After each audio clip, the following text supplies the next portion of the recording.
Baiklah, kisah seram seterusnya adalah tentang kisah hantu menumpang kereta. Tunggu selepas ini. Assalamualaikum warahmatullahi wabarakatuh dan salam sejahtera. Selamat datang ke channel Ali Bosku. Baiklah, channel ini banyak menyediakan video-video yang menarik, jadi jangan lupa untuk subscribe dan tekan butang loceng untuk update video-video yang terbaru. Baiklah, kisah seram kali ini saya ingin bawa anda kepada satu kisah seram di mana kisah tentang hantu menumpang kereta. Kita sering dengar cerita sedemikian, tapi ini saya ingin kongsikan satu cerita daripada kawan saya sendiri, yaitu sahabat saya sendiri yang menceritakan kejadian ini. Dan perkongsian ceritanya ni bukan saja seram, tapi dia ada pengajaran. Okey, saya harap kisah yang saya kongsikan ini dapat dijadikan sebagai pengajaran kepada siapa yang mendengarnya. Rakan saya ni, dia ni jenis seorang yang selalu balik lewat rumah. Okey, sebab biasalah kalau lelaki bujang, dia sentiasa lepak dengan orang. Okey, lepak sana, lepak sini. Okey, kopi-kopi sana, kopi-kopi sini, kopi-kopi go. Okey. Jadi kebiasaan kalau orang bujang lepak, dia lewat balik lah, agak lewat balik sedikit. Kadang-kadang pukul 11, kadang-kadang pukul 12, kadang-kadang pukul 1. Kadang-kadang dia pun tidak sedar jam berapa dia pulang. Okey, kadang-kadang bila dah habis dah sembang, dia pun pulang. Okey. Jadi dijadikan cerita, dia pulang seperti biasalah. Dia pun kurang pasti jam berapa dia pulang, tapi apa yang dia tahu, dia atas jam 12 lah. Okey. Jadi dia memandu seperti biasa, memandu kereta. Okey, jadi apabila dia memandu, dia lalu di satu kawasan perkuburan. Okey, perkuburan. Tapi dia ni jenis yang cool lah. Dia pun tidak kisah kalau ada apakah hantu ke apakah. Dia dalam orang jenis yang tak peduli lah. Kau jalan malam ke ada hantu ke, dia tak peduli. Okey, dia jenis yang macam tak percaya sangat lah benda ni. Okey, jadi dia lalulah di kawasan perkuburan tersebut. Okey, jalan raya tu untuk menuju pulang rumah dia kena lalu di kawasan perkuburan tersebut. Okey, jadi di depan kawasan perkuburan ada satu stesen bas. Okey, stesen bas.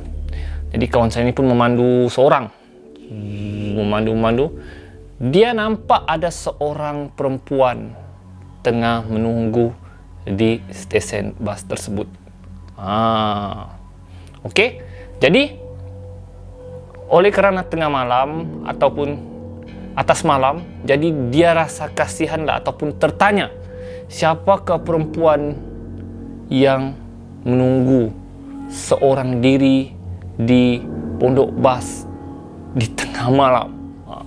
Jadi dia ada timbul rasa simpati.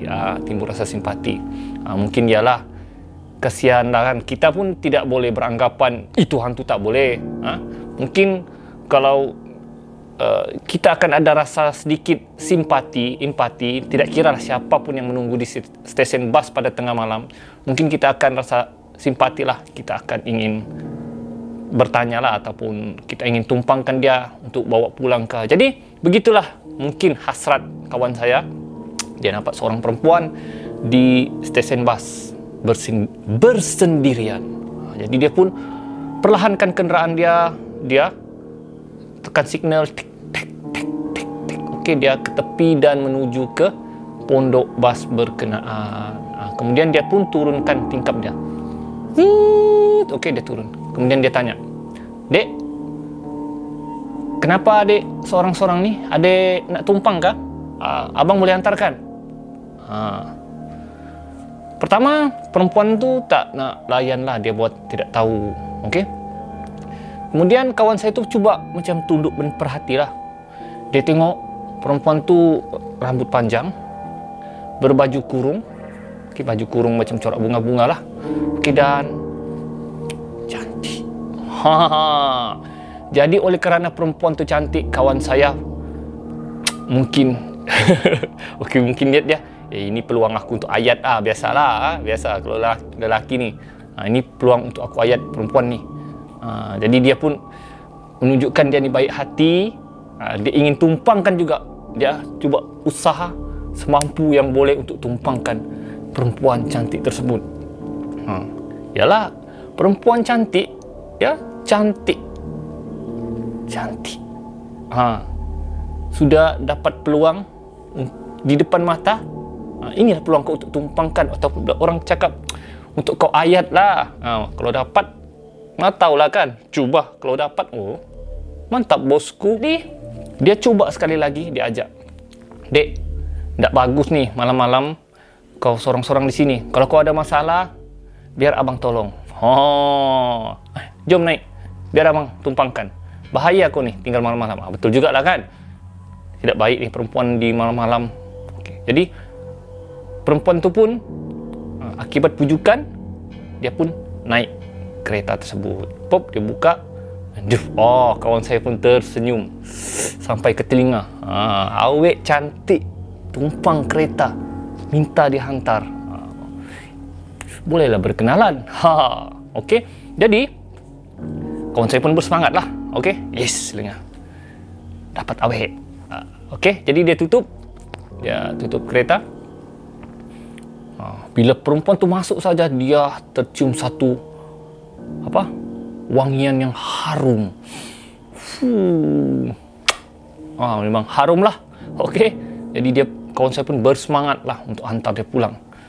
Okey. Jadi sebelum dia mau hantar pulang, dia tengok minyak kereta dia. Kebetulan minyak kereta dia, jarum minyak kereta dia menunjukkan empty. Empty. Jadi maksud dia, bila-bila masa minyak kereta dia boleh habis. Jadi kawan saya berniat, dia pulang ke rumah dahulu sekejap untuk ambil duit dan isi minyak, kemudian baru hantar pulang. Jadi dia pun jalan, drive. Kemudian dia bertanya kepada perempuan tu, apa kau buat dek sorang-sorang di stesen bas? Dia cakap. Kemudian perempuan tu bercakap, boyfriend saya bang, dia tinggalkan saya. Alamak. Kawan saya pun cakap lah, dengar, bodohnya boyfriend kau ni. Dah lah kau cantik, ya, tinggalkan lagi kau seorang di sini. Bodoh lah boyfriend kau tu. Kawan saya cakap begitulah. Perempuan tu hanya dia cakap begitulah. Okey, lebih kurang macam tidak puas hati lah. Kemudian kawan saya ni pun menghayat lagi. Menghayat. Kau ni dek tinggal mana dek? Ya, kau tinggal dengan keluarga kah? Kemudian perempuan tu bercakap lah, ya, saya tinggal dengan family saya. Dia pun dengar. Jadi cuba lagi, ya, cuba ayat lagi. Kemudian kawan saya tanya, kau berani betul-betul ni tengah malam begini, ya? Jadilah kawan saya berusaha untuk ayat. Jadi kemudian perempuan tu tanyalah, dia cakap, bang, boleh hantar saya pulang kah ke rumah? Kemudian kawan saya cakap, boleh, tapi minyak kereta abang ni mau habis nih, ya, kita balik rumah dahululah. Kemudian perempuan tu cakap, ya, bang, tinggal di rumah abang je lah. Terus kawan saya pun terkejut lah. Tinggal di rumah saya? Kawan saya pun cakap lah, tak boleh dek. Mana boleh kau tinggal di rumah abang? Nanti habislah apa abang mau jawab dengan ibu bapa abang. Bawa awek pergi rumah. Habis saya kena terajang. Kemudian, perempuan tu cakap, bang, abang jangan risau bang. Kalau abang bawa saya ke rumah, ibu bapa abang tidak akan nampak saya. Teng! Bila saja perempuan tu cakap begitu, kawan saya sudah, alamak, ini bukan manusia. Siapa yang aku tumpang ni? Kawan saya terus speechless. Dia tidak berkata apa-apa bila perempuan tu cakap ibu bapa dia tidak akan nampak akan dirinya. Fikirannya sudah bertukar. Yang dia tumpang bukan manusia. Kemudian dia sudah tidak berani untuk jeling siapa yang dia tumpang. Dia hanya jeling mata sikit lah, ekor-ekor mata. Dan perempuan yang ditumpangkannya itu hanya memandang ke hadapan. Dan disitulah bulu roma kawan saya mulai berdiri. Dan kawan saya cerita, dia nak terkencing. Lutut dia, kalau kamu tahulah, kalau kamu dalam keadaan cemas ketika memandu, saya pernah memandu dan cemas, bergegar. Okey, lutut ni bergegar lain macam kalau dalam ketakutan. Ya, ketakutan. Dan sebenarnya tidak jauh lah rumah kawan saya itu dengan rumahnya. Tapi bila dalam keadaan sedemikian, jalan tersebut akan jadi jauh. Okey, jadi dia berfikir sama ada mau terjun dari kereta, berhenti di tepi jalan dan lari. Semua bermain di fikiran kawan saya. Okey? Jadi apabila dia memandu, dia berhentikan ni tidak, berhentikan ni tidak. Dia terfikir kalau dia berhenti lari, perempuan tu menjelma jadi hantu dan kejar, cekek, kan habis. Jadi dia berfikir, aku balik rumah lah. Itu dia fikir. Dia balik rumah aja. Itu yang ada dalam fikirannya. Tapi sepanjang perjalanan, dia sudah tidak bercakap dengan perempuan tu. Okey. Jadi dia cuba jeling sikit-sikit, jeling tengok apa perempuan tu buat. Perempuan tu toleh kepala, senyum. Jadi dia pun semakin berdebar. Duk. Janganlah kau buat apa-apa dengan aku. Dia semakin berdebar akan saya ni. Okey. Saya yang mendengar ceritanya pun Allah, ya, terikut situasi. Okey, kalau saya pun dalam kereta tersebut, mungkin saya sudah aksiden dah, lari aksiden. Tapi kawan saya ni cool, dia memandu. Ya, mungkin dia pun cuba menenangkan diri dia. Dan dia cakap dia ada bacalah doa-doa agar dia cool. Okey. Dan perempuan tersebut hanya memandang dan senyum sambil dia memandu. Muka dia di senyum. Okey. Jadi dia teruskan pemanduan dia. Dan akhirnya sampai ke rumahnya. Apabila dia tengok, perempuan tersebut masih lagi senyum. Kemudian dia cakap, "Dek, tunggu dek, abang ambil duit minyak dahulu ya. Tunggu sekejap ya dek." Perempuan tu hanya cakap, "Baik bang." Dia pun keluar pelan-pelan dari kereta. Dia tutup. Tangan bergeletar. Okey, tangan kawan saya tu. Okey, dan biasalah kalau rumah mesti ada mangga kan, mangga kunci. Kawan saya cakap dia nak cucuk kunci mangga tu. 3 minit. Okey, bergeletar. Dia sudah tidak pandang sudah siapa dalam kereta. Okey. 3 minit guys, 3 minit. Okey. Kau siapa tak berdebar. Okey. Dia pun buka mangga. Dia tutup pintu, terus berkurung di bilik guys. Ambil selimut, ya Allah, siapakah orang tu? Baru dia tahu siapa yang ditumpangnya tersebut. Dia tidak tertidur sampai esok paginya. Dia perlahan-lahan keluar dan melihat siapa yang dalam kereta, dan hilang.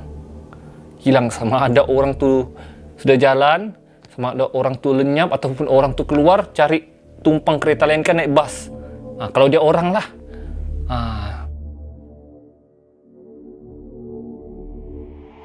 Jadi guys, itulah dia kisah seram hantu menumpang kereta. Jadi kisah ini saya rasa satu kisah yang seram dan ada pengajarannya. Apa pengajarannya? Pengajarannya, kau jangan tumpang orang sesuka hati pada waktu malam. Lebih-lebih lagi perempuan walaupun dia cantik. Jadi setakat itu saja cerita saya kali ini. Terima kasih kerana sudi mendengar cerita kisah seram saya. Jadi teruskan sokongan anda, subscribe channel saya, tekan butang loceng, jangan skip iklan untuk memajukan lagi channel saya ini. Kita berjumpa lagi di video akan datang. Assalamualaikum.